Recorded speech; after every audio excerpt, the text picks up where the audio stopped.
Joining us now from the southern city of Chernivtsi is Alex Goncharenko. He's a member of the Ukrainian parliament. Alex, thank you for being with us.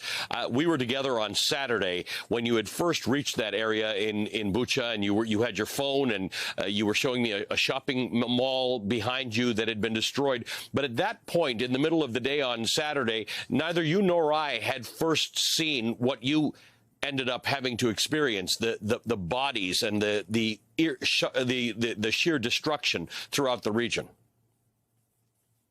That's true. It was that we explored just during last days, and what we saw, this awful, absolutely horrific picture of devastation and murders committed by Russian army. And I can tell you, me personally, I saw up to 50 killed people, 50, just imagine. I saw mass grave with up to 20 bodies in black plastic bags. I saw these dozens of burned down cars that you are now showing. I saw one, what is absolutely awful, on this Kiev-Zhytomyr outer route. I saw naked bodies of women, and their clothes were near the road, so we can only just understand what had happened probably before their death. But after Russian troops killed them, they put them on tires and tried to burn them down. And partly they succeed and partly not. It's so awful that I can't just explain you, and I saw it by my own eyes. I met a couple of aged people who saw by their own eyes like Russians killed people in the car just outside of their house, and then they took their bodies and buried them in their private garden. So now they have vegetables there, some flowers, and 2 graves of people whom they even didn't know. Oh. Alex, you've actually been traveling from town to town. This is one of the things that you do in addition to the other things you do as a member of parliament and a charity you run. But there are so many towns, and you've alluded to this on your Twitter feed, that we've not seen anything about because they're either still under Russian attack or under occupation. So when you're talking about Kherson or Mariupol, what are you hearing? About Mariupol, we have testimonies of people who left Mariupol, who managed and who succeeded to leave this city. And what they are saying is so horrific. The city of 500,000 population is almost completely destroyed, just flattened. And they are saying about, if speaking about Bucha, European Hostomel area, the number of victims, we're counting them in hundreds. So in Mariupol, we're counting them in thousands, just in one city, but quite big city, but one. And really, we are scared to turn to just to open what had happened in Mariupol. Russians are still there. They're still attacking the city. It's under siege. Ukrainian troops are partly controlling the city and still fighting. What we do know that one of Lithuanian director who tried to make documentary there was killed by Russian troops 2 days ago. And that's why we don't have enough information. But even that we know shows us the situation there is absolutely awful. That is a war crimes, and that is a genocide, because all these people are civilians and they're killed for just being Ukrainians.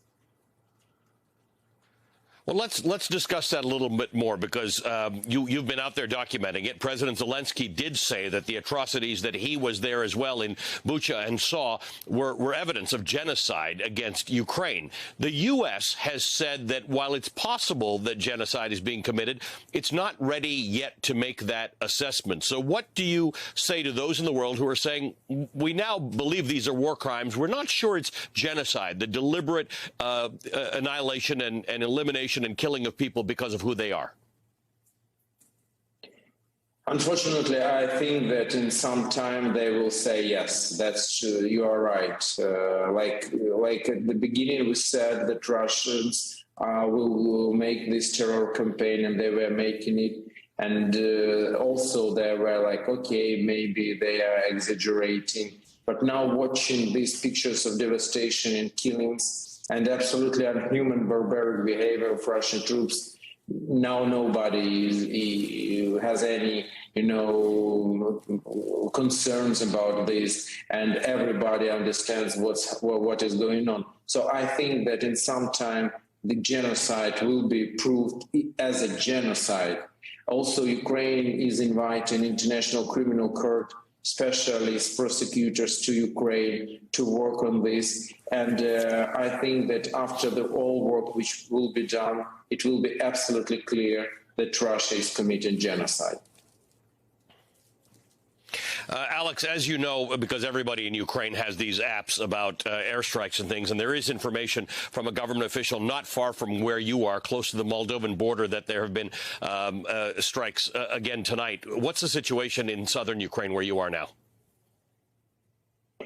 You see that I'm now without light because it is just forbidden, and because it can be bombed, and it's better to not show light in the night, because Russians are continuing to bomb and missile attack Ukrainian cities. And for example, just yesterday, Mykolaiv, one of the southern cities of Ukraine, was again attacked. And what targets were there? Oncological hospital and pediatric hospital.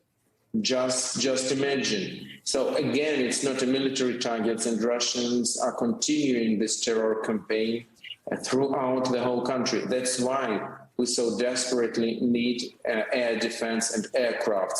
We succeeded to win the battle at Kiev, which is extremely important, strategically important, and we want to go further. But what is our problem? The air, where Russians still have advantage. And we hope that with the help of the free world, which is shocked with all these pictures and this horror, we will succeed to change the situation in air too.